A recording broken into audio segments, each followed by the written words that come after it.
오늘은 회복을 감사하라 라는 제목으로 함께 은혜를 나누도록 하겠습니다. 설교를 준비하면서 어느 에세이 책의 제목이 눈에 들어왔습니다. 원재훈 님의 저서 내가 헛되이 보낸 오늘은 어제 죽은 이가 그토록 그리던 내일이다. 좀 길지요? 그런데 이 제목에 굉장한 많은 의미가 담겨져 있음을 볼 수가 있습니다. 내가 헛되이 보낸 오늘은 어제 죽은 이가 그토록 그리던 내일이다. 그 내용을 조금 보면 오늘은 당연히 나의 것이라고 생각하지만 내 인생의 오늘은 나의 것이 아닙니다. 어제 죽은 이들의 고귀한 선물입니다. 오늘 내가 헛되이 보낸 하루는 어제 죽은 이가 그토록 살고 싶었던 내일입니다. 라는 그러한 내용들로 이제 구성이 되어 있지요. 여러분, 이 말씀을 보면서 그렇다. 오늘 하루하루를 우리는 어떻게 살고 있는가, 감사하고 있는가, 아니면 그냥 헛되이 우리가 시간을 보내고 있는가 하면서 좀 저의 모습을 좀 되돌아보는 그러한 시간이 되었고, 오늘 이렇게 여러분들과 함께 이것을 나누면서 저와 여러분들이 지금까지 지내오는 그 모든 시간들이 얼마나 하나님 앞에 감사한 일인가, 또한 우리가 헛되이 시간을 보내며 살고 있는 것은 아닌가 하는 그러한 모습들을 좀 점검하면서 하나님께서 우리 교회를 40년 동안 이끄시고 또 이 땅을 하나님께서 붙드시고 지켜주심에 날마다 감사하며 주님을 바라보는 저와 여러분이 되기를 소망합니다. 여러분, 우리가 진짜 감사를 배우는 것은요, 잃었다가 회복될 때 감사하는 것을 생각해 볼 수가 있습니다. 아무리 사소한 것이라고 할지라도, 정말로 우리가 생각하지 못하였던 것이라 할지라도 그것이 우리에게 없었다가 잃어버렸다가 다시 회복되면 얼마나 감사한지 모르겠습니다. 건강을 잃었던 분들도 건강을 되찾을 때 정말로 건강한 것이 복이구나 하는 것을 여러분들이 느끼지 않습니까? 마찬가지입니다. 우리가 정말로 필요할 때는 볼펜 하나라도 진짜 없어서 이리 기웃 저리 기웃 하는데요, 정말로 그 볼펜 하나가 있어서 내가 쓸 수 있는 것, 또 이렇게 말할 수 있는 것, 움직일 수 있는 것, 이 모든 것이 소중한 것이구나를 깨닫게 된다라는 것입니다. 여러분, 어떤 상황이든지 우리가 오늘을 살 수 있는 것에 감사하시기를 주님의 이름으로 축복합니다. 오늘 읽은 본문이 바로 잃었다가 다시 회복되게 하실 하나님의 은혜를 감사하는 이사야의 고백이라는 것이지요. 1절을 보면 이스라엘은 겉으로 하나님을 예배하는 것 같지만 세상 사람들보다 더한 죄를 저질렀습니다. 이게 이스라엘이 저지른 죄가 대표적으로 두 가지가 있는데 무엇이냐면, 첫 번째는 우상 숭배를 한 것입니다. 가나안 땅에 들어가 주님께서 그 땅에 있는 이방신들을 다 패하라 멸하라 분명히 말씀하셨는데 이스라엘은 그렇게 하지 않았습니다. 그래서 이스라엘은 이방신들을 섬기며 우상을 섬겨 나간 죄가 이 땅 가운데 있게 되었고, 두 번째로는 이방 나라를 또한 의지하는 그러한 삶도 살았습니다.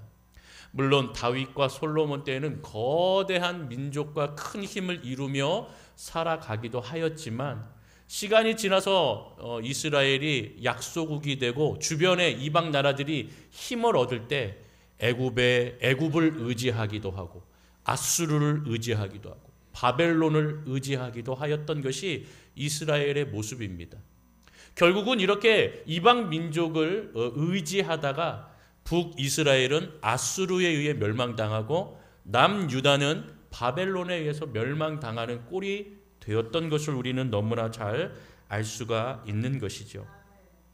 이렇게 우상 숭배하고 또 이렇게 이방 나라들을 의지하며 나아갈 때 하나님은 진노하셔서 이제 그들에게 멸망하는 그러한 징계를 내리신다는 것을 우리는 성경을 통해 알 수가 있죠.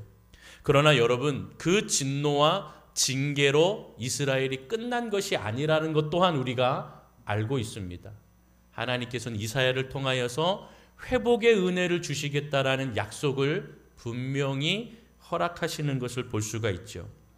오늘 말씀에도 그날에 내가 말하기를 여호와 주께서 전에는 내게 노하셨사오나 이제는 주의 진노가 돌아섰고 또 주께서 나를 아니하시오니 내가 주께 감사하겠나이다 할 것이니라 라고 말하고 있죠.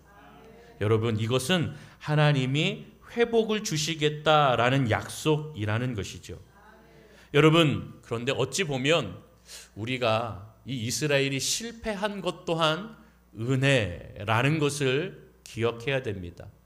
그와 더불어 우리가 인생을 살아가다가 실패할 때가 있는데 그 실패 또한 하나님께서 우리에게 주시는 은혜라는 것입니다. 아까도 얘기했지만 우리가 건강할 때는 이것을 지켜야 된다라는 생각을 하지 못할 때가 있죠.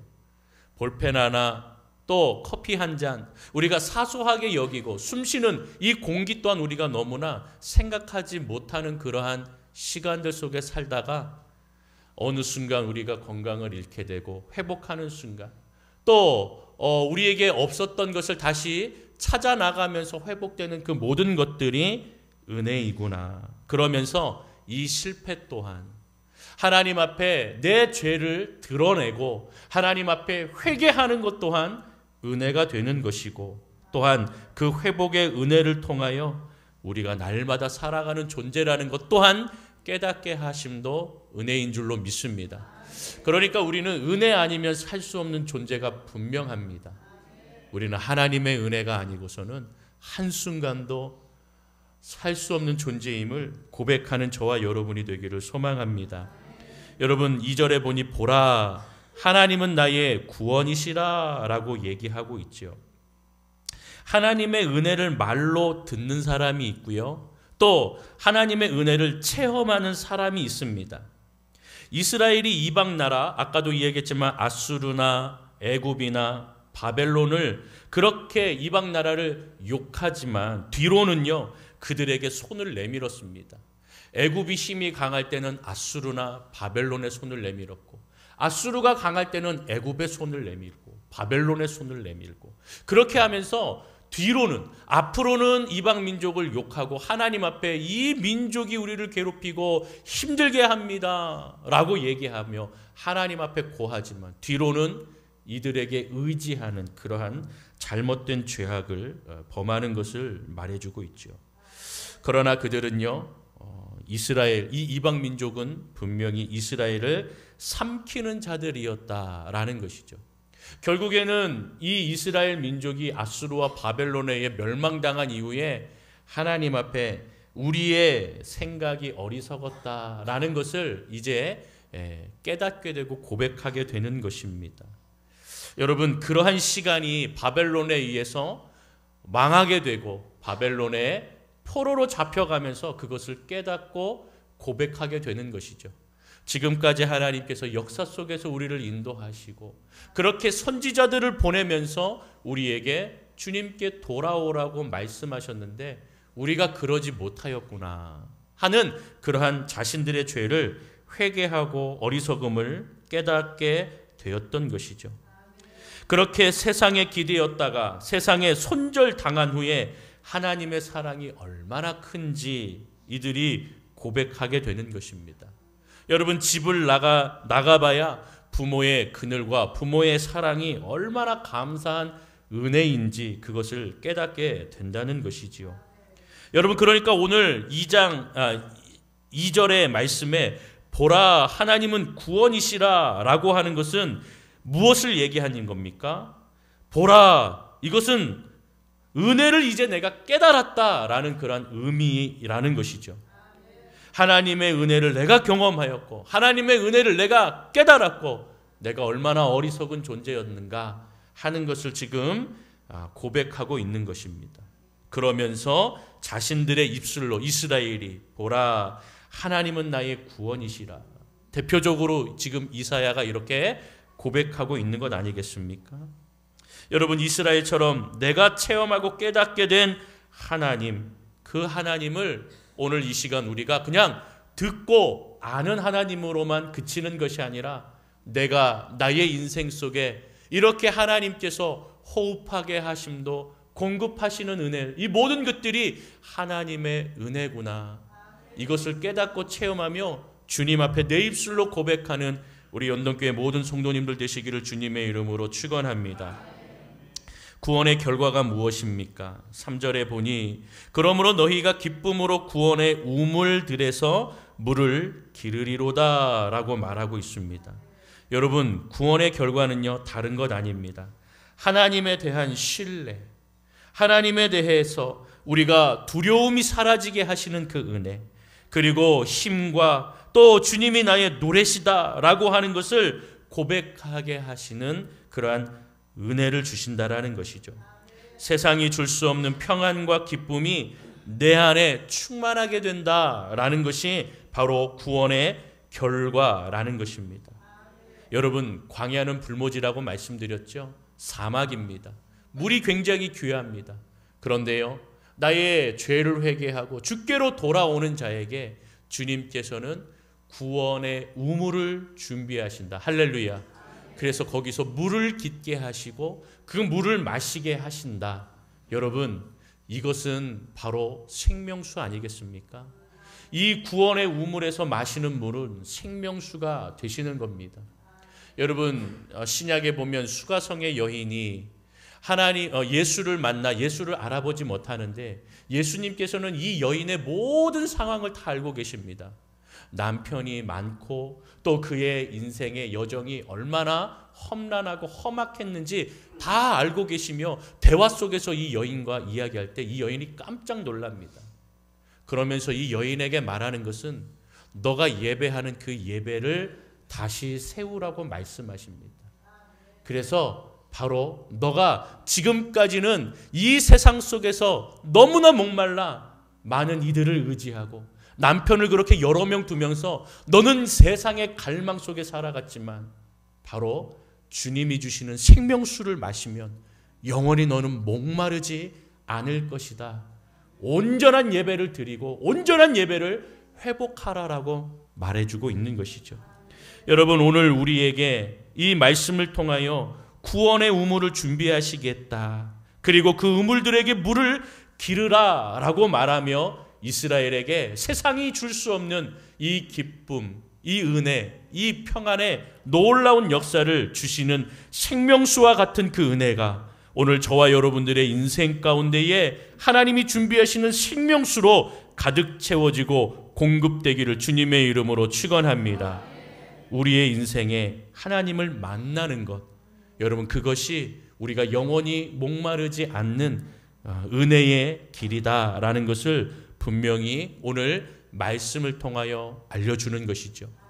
여러분, 그러니 우리가 이렇게 1년이 지나 또한 추수감사절을 드릴 수 있는 것은 하나님께서 오늘도 우리에게 구원의 우물을 파시고 구원의 은혜 가운데에 물을 깃게 하시고 하나님께서 그 우물 속에서 그 생명수를 마시게 하심으로 우리가 또한 이 은혜를 누릴 수 있게 되었음을 기억하시는 저와 여러분, 그래서 주께 나아가면 주께서는 우리를 위해서 이미 물을 파시고 구원의 우물을 준비하시고 그 자리에서 변함없이 돌아오며 회개하며 하나님께로 나아오는 자들을 위해서 은혜를 준비하고 계시는 분이시다라는 것을 잊지 않는 저와 여러분이 되기를 주님의 이름으로 소망합니다.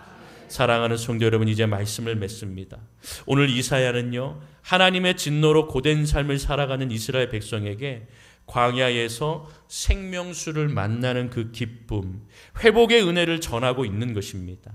내 힘을 회복하는 것이 아니라 하나님의 힘으로 새롭게 되는 줄로 믿습니다.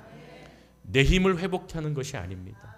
내 고집을 계속 이어나가라는 말이 아닙니다. 바로 하나님 앞에 나의 죄를 회개함으로 하나님의 힘으로 새롭게 되는 은혜, 그것을 감사하고 또 그 힘으로 날마다 살아가는 인생임을 기억하라. 여러분, 그래서 오늘 이 추수감사절은 우리가 또 다른 의미로서 오늘 우리에게 하나님의 힘으로 살아가는 인생이었음을 고백하는 그러한 감사절이 되기를 소망합니다.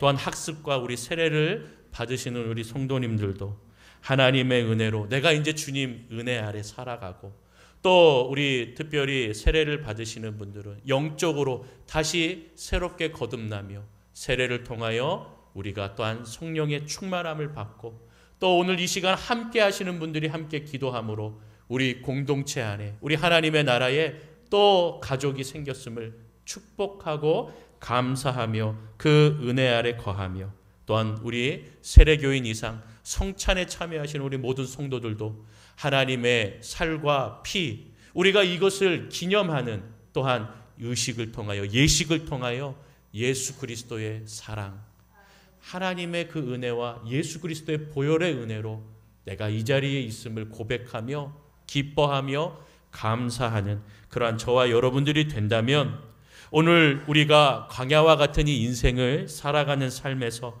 하나님을 만나고 죄를 회개하고 구원의 생명수를 준비하신 그 주님의 은혜로 회복해 하실 하나님의 은혜를 잊지 아니하고 날마다 감사하시는 저와 여러분이 되시기를 주님의 이름으로 축복합니다. 축복합니다.